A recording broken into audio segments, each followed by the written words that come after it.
सोलह कारण भाय तीर्थंकर जे भये, हर्षे इंद्र अपार में रूपे ले गए। पूजा करी निज धन्य लख्यो बहु चाव सो, हमहु सोड़स कारण भावे भाव सो। हमहु सोड़स कारण भावे भाव सो। ये पूजन करके हमने अपने भाग्य को, अपने जीवन को बहुत धन्य महसूस किया। इसलिए आज बहुत भक्ति भाव पूर्वक इन 16 कारण भावनाओं को हम यहाँ भा रहे हैं। कल तक शक्तितः त्याग और शक्तितः तप भावना की चर्चा की जा चुकी है। जब त्याग और तप ये दृढ़ता से जीवन में निभाए जाते हैं तो सहज ही साधुओं का जीवन समाधिमय हो जाता है। भावना यहाँ साधु समाधि के संदर्भ में की जा रही है। पिछली भावनाओं के नाम उम्मीद करता हूँ आप सभी लोगों को याद होंगे, होने भी चाहिए। जिन भावनाओं की चर्चा की जा रही है उनके नाम ही याद नहीं हो तो फिर क्या मतलब है। पहली भावना, दूसरी अर्जव विनय संपन्नता, नंबर 3 शील व्रतेष्णातिचार, नंबर 4 अभीष्ट ज्ञानोपयोग, फिर संवेग, शक्तितः त्याग, फिर शक्तितः तप, और आज 8वें नंबर पर है साधु समाधि। साधु बनकर के समाधि की भावना। त्याग करो, ये संयम अंगीकार करो, ये मनुष्य जीवन की सार्थकता है। मनुष्य जीवन संयम अंगीकार करने के लिए मिला है। ये मनुष्य जीवन भोगों के लिए नहीं मिला। ये मनुष्य जीवन संयम और तप विशेष रूप से करने के लिए है, क्योंकि यह कार्य दूसरी गतियों में नहीं किया जा सकता।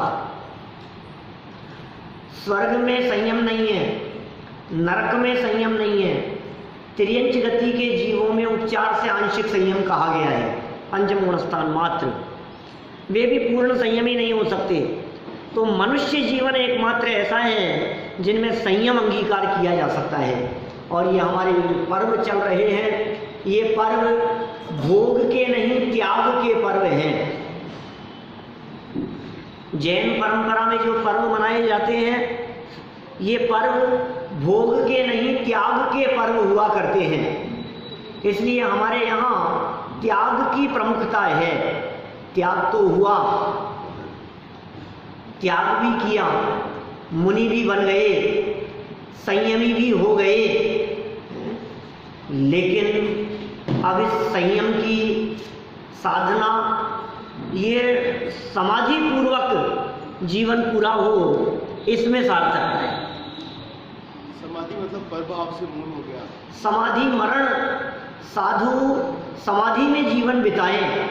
समाधि माने पर से मौन, समाधि माने पर से विरक्ति, समाधि माने कषायों से विरक्ति, निवृत्ति, उनसे छूट जाना, देह और संयोगों के प्रति उदासीनता का भाव।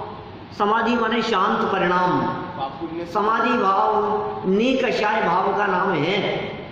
जब किसी मुनिराज की समाधि की चर्चा चलती है तो उसमें यही बात ध्यान रखी जाती है कि मुनिराजों के परिणाम किस तरह से शांत रहे। परिणाम कैसे शांत रह सकते हैं उसका नाम है समाधि। परिणाम शांत कैसे रहे।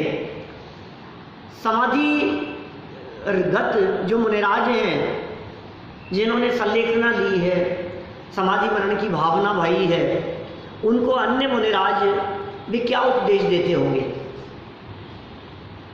क्या संदेश देते होंगे।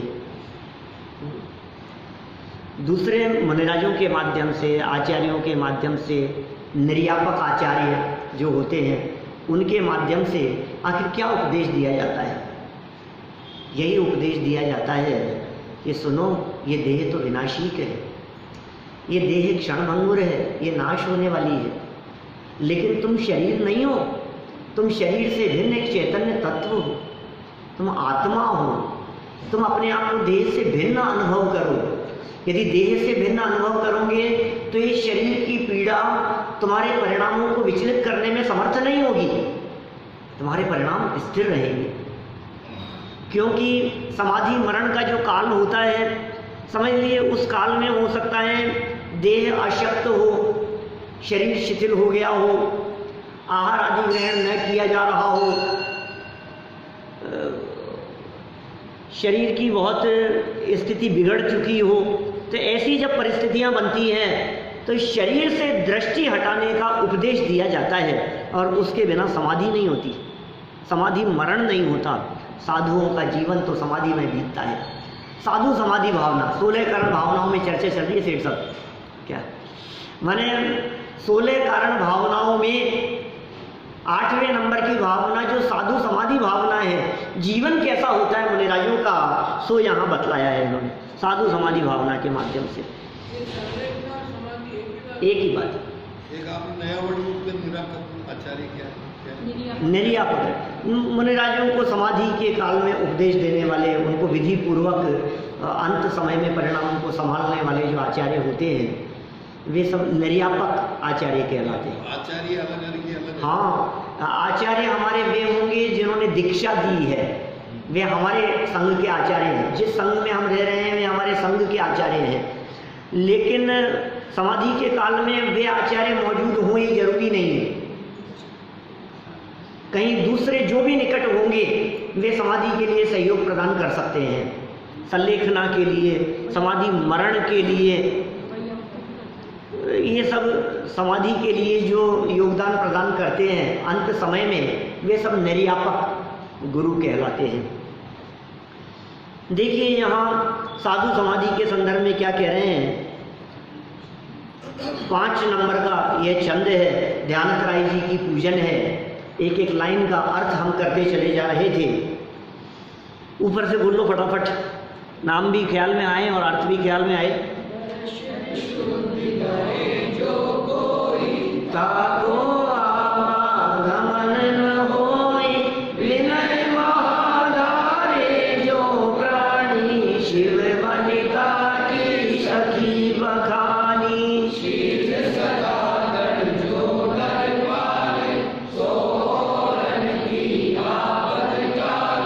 ज्ञानाभ्यास करे मन माही, ताके मोह महातम नाही। जो संवेग भाव विस्तारे, स्वर्ग मोक्ष पर भाग निहारे। दान दे मन हर्ष विशेष, इह भव यश पर भव सुख देखे। जो तब तबे कबे अभिलाषा,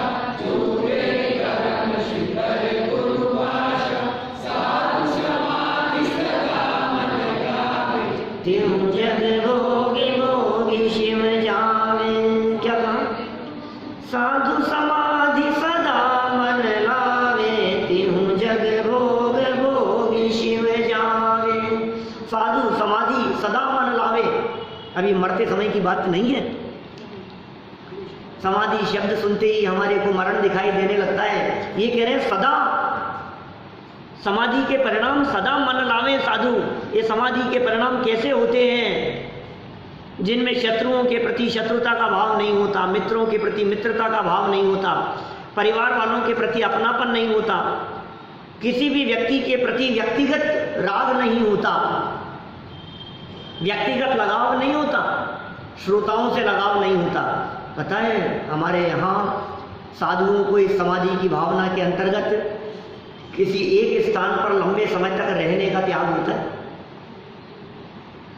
विहार करते रहेंगे, बहते पानी की तरह है हमारे मुनिराजों का जीवन। वे एक ही स्थान पर क्यों नहीं ठहरते हैं, क्यों नहीं टिकते हैं एक ही स्थान पर? क्योंकि एक ही स्थान पर ठहरेंगे तो उस स्थान में घर जैसी अनुभूति होने लगेगी।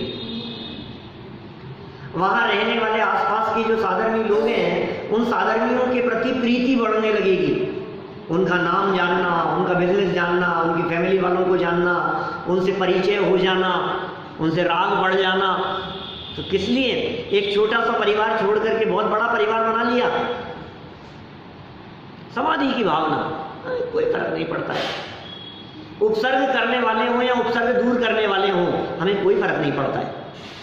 ये है समाधि, इसका नाम समाधिमय जीवन है। समाधि शब्द का अर्थ मैंने एक दिन किया था, समाधि निकषाय भाव का नाम है। कषाय रहित परिणामों को समाधि कहते हैं।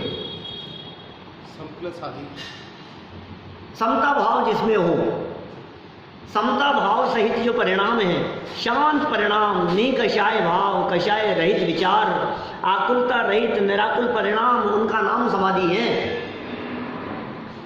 वही छेड़ाला की जो दौलत राम जी की पंक्तियां हैं, सच में वे पंक्तियां हमारे को बहुत प्रभावित करती है। कौन सी घड़ी में वो पंक्तियां लिखी गई होगी दौलत राम जी के माध्यम से, कितने मर्म भर दिए हैं उसमें।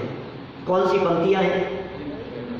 अरि मित्र महल मसान कंचन कांच निंदन थुतिकरण अर्घावतारण असि प्रहारण में सदा समता धरण। क्या समझ में आई क्या अर्थ? छेड़ाला की छठवीं ढाल, छेड़ाला ग्रंथ की छठवीं ढाल मुनिराजों के स्वरूप वर्णन के लिए है।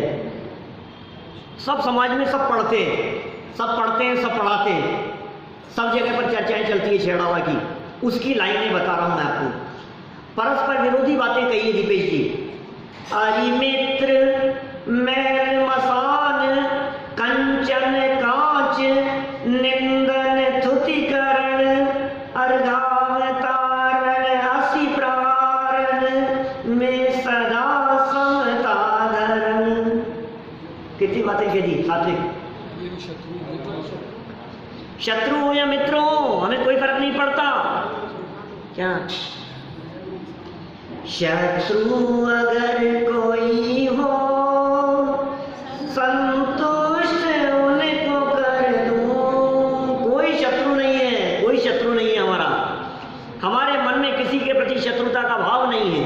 अरे मित्र, शत्रु हो या मित्र हो, और महल हो या शमशान हो, महल में रात्रि बितानी हो या शमशान में रहना हो, हमें कोई फर्क नहीं पड़ता है। हमें तो दोनों एक समान दिखाई देते हैं। हम तो चैतन्य महल में निवास करते हैं। ये बाहर के महल हमें आकर्षित करने में समर्थ नहीं है, और ये शमशान हमारे चित्त को विचलित करने में समर्थ नहीं है। अरे मित्र, महल, मसान, कंचन और कांच, बोलो मुनिराजों के सामने गोल्ड हो या कांच के टुकड़े हो, उन्हें क्या प्रयोजन है? हमें क्या मतलब? कितना सोना इकट्ठा कराए वो लोग, अरे हमें क्या मतलब, सोना हो चाहे कांच के टुकड़े हो। सोने से हमारा कुछ मतलब नहीं है, कुछ प्रयोजन नहीं है। ये सब गृहस्थों के श्रावकों के काम है, जो करो सो करो। कंचन कांच, इतना ही नहीं, आगे क्या कह रहे हैं? निंदन और स्तुतिकरण। निंदन माने निंदा करने वाले, और स्तुति करने वाले। कोई व्यक्ति यदि हमारी प्रशंसा कर रहा हो, समाधि की भावना की बात बता रहा हूं आपको, कैसी समाधि में जीवन बीतता है मुनिराजों का। निंदा करने वाले हो और स्तुति करने वाले हो। निंदन, स्तुतिकरण, इतना ही नहीं, यहां भी आप ऐसी शांति धारण कर सकते हो। कहने वाले कहते रहते हैं, बकने वाले बकते रहते हैं, निंदा करने वाले करते रहे। सुनो, निंदा प्रभावित न करे ये कोई बड़ी बात नहीं है, लेकिन प्रशंसा भी जिनको प्रभावित न कर सके ये बहुत बड़ी बात है। निंदा को बर्दाश्त करने वाले जगत में लोग बहुत मिल जाएंगे, लेकिन प्रशंसा को जो बर्दाश्त करें ऐसे विरले लोग जगत में बहुत कम होंगे। होकर सुख में मग्न न फूले, दुख में कभी न घबरावे। पर्वत नदी शमशान भयानक, अटवी से नहीं भय खावे।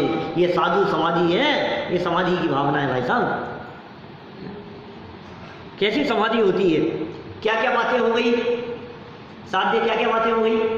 अरि मित्र महल मसान कंचन कांच निंदन स्तुतिकरण, इतना ही नहीं, अर्घावतारण असि प्रहारण। ओह, क्या कह रहे? अर्घ से आरती उतार रहा हो, चाहे कोई तलवार लेकर के प्रहार करने वाले दिखाई देते हो। कितनी परिस्थितियां बतला दी है, और इन समस्त परिस्थितियों के बारे में क्या कहते हैं दौलत राम जी छेड़वाला में, मैं सदा समता धरन। हमारे लिए तो समता भाव है। ये कैसी समाधि है? आप पुराण उठा करके देखो, आप इतिहास उठा करके देखो, आप जैन इतिहास उठा करके देखो, जैन विद्वानों को देखो, आपको दिखाई देगी उनके जीवन में समता, आपको दिखाई देगी उनके जीवन में समाधि की भावना। ये जितने मुनिराजों के चित्र दिखाई देते हैं तीर्थ क्षेत्रों में लगे हुए, आपके मथुरा में लगे होंगे, जगह कितने लगे होंगे, क्यों साहब? साधु के लिए थोड़ी लिखा है, तो हमारे लिए भी तो। साधु माने सज्जन। साधु मतलब कौन? साधु वो नहीं सर्वत्र चंदनम न बने बने, नीतिकारों ने लिखा है। साधु माने सज्जन पुरुषों के लिए भी साधु शब्द का प्रयोग किया जाता है। मुनिराज भी अर्थ कर सकते हैं और साधु अर्थ भी कर सकते हैं, मुनि भी कर सकते हैं अर्थ और सज्जन अर्थ भी कर सकते हैं इसका। समाधि की भावना, लेकिन शांत परिणाम वो तत्व ज्ञान के अवलंबन से होते हैं, वो स्वभाव के अवलंबन से होते हैं, वो अपने आप को चैतन्य आत्म तत्व स्वीकार किए बिना ये समाधि की भावना हो नहीं सकती है। आखिर किस चीज का बल है उनके पास में कि सामने वाला तलवार से प्रहार करने की बात कर रहा है? अरे क्रूर पशु जंगल में शेर, उससे डरते नहीं है मुनिराज। शालिनी शरीर खा रही है लेकिन डर नहीं लग रहा है। सुकुमाल सुकौशल मुनिराज बाघ खाता रहा, उनको फर्क नहीं पड़ा। ये क्या हो रहा है? कहानी में पेल रहे हैं, उपसर्ग हो रहे हैं, रुई में लपेट करके आग लगा दी गई है। ये कैसी कैसी परिस्थितियां दिखती हैं मुनिराजों की? क्यों नहीं विचलित हो रहे हैं? बतलाओ, कुछ है बात। सुनो, ये जो छोटे छोटे से बच्चे हैं ना सामने जो दिख रहे हैं, ये जब खेलते हैं ना और चोट लग जाती है, पता नहीं लगता इनको। घर में आते हैं ना, फिर पैर देखते हैं, ये क्या हुआ? जब बच्चे खेल में मस्त होते हैं तो उन्हें चोट लग जाने का पता नहीं लगता है। माने उपयोग यदि खेल में मस्त है तो वे चोट की भी परवाह नहीं करते। तो हमारे महामुनिराज का उपयोग जब अपने अतीन्द्रिय आनंद में मस्त है तो बाहर में उपसर्गों की परवाह कैसे हो सकती है? उपयोग ही नहीं है, ध्यान ही नहीं है। कमट पत्थर बरसा रहा है, बरसा रहा होगा, हमारा उपयोग अपने अंदर में है, उसका नाम समाधि है। क्या होता है इससे? सदा मन लावे, मरण समय नहीं। सारा जगत ये समझता है देहांत के समय में तुमको न भूल जाऊं। भैया याद दिला देना देहांत के समय में, मरते समय नहीं भूल जाऊं। भूलेगा ही क्या? कब नहीं भूलेगा? जब जीवन भर तुझे याद रहेगा तो मरते समय नहीं भूलेगा। फिर तो कभी भी आ जाए ना मौत, हमें क्या फर्क पड़ता है? हमारे हृदय में यदि सदा काल पार्श्वनाथ शांतिनाथ महावीर भगवान विराजमान है, आदिनाथ भगवान, उनका जीवन, उनका स्मरण यदि सदा काल मेरे हृदय में है तो फिर मौत कभी भी आ जाए, मुझे क्या फर्क पड़ता है? सदा मन लावे, बहुत मार्मिक लाइन है। समाधि की बात कह रहे हैं और अंत समय में नहीं नहीं नहीं, साधु समाधि सदा मन लावे। क्या होगा? फिर जीवन पूरा होगा तो तिहु जग भोगी भोगी शिव जावे। ध्यान राय जी जानते हैं, अभी यदि साधु बन भी गए, दीक्षा भी ले ली और समाधि भी हो गई तो क्या होगा? मुक्ति तो अभी मिलेगी नहीं। तो क्या मिलेगा? स्वर्ग मिलेंगे, तिहु जग के भोग भोगने को मिलेंगे। लेकिन ध्यान रखना, इन भोगों में हम अटकेंगे नहीं, शिव जावे। अंत समय में मोक्ष, शिव माने मोक्ष, शिव माने कल्याणकारी अवस्था, उस मुक्ति अवस्था का नाम है ये शिव। अंत समय में मोक्ष अवस्था की अवश्य ही प्राप्ति होगी। ये ज्ञानियों का चिंतन है साहब, ये सोच है उनकी। अभी न त्याग करवा रहे हैं तुमसे, न तप करवा रहे हैं, न तुम्हें साधु बना रहे हैं, न तुम्हारी समाधि करा रहे हैं। अभी तो एक साधक जीव के मन में चलने वाली भावनाओं को बता रहे हैं। ये चीजें क्या है जो हम पढ़ रहे हैं दीपेश जी? ये भावनाएं हैं भाई साहब, इनका नाम 16 कारण भावनाएं।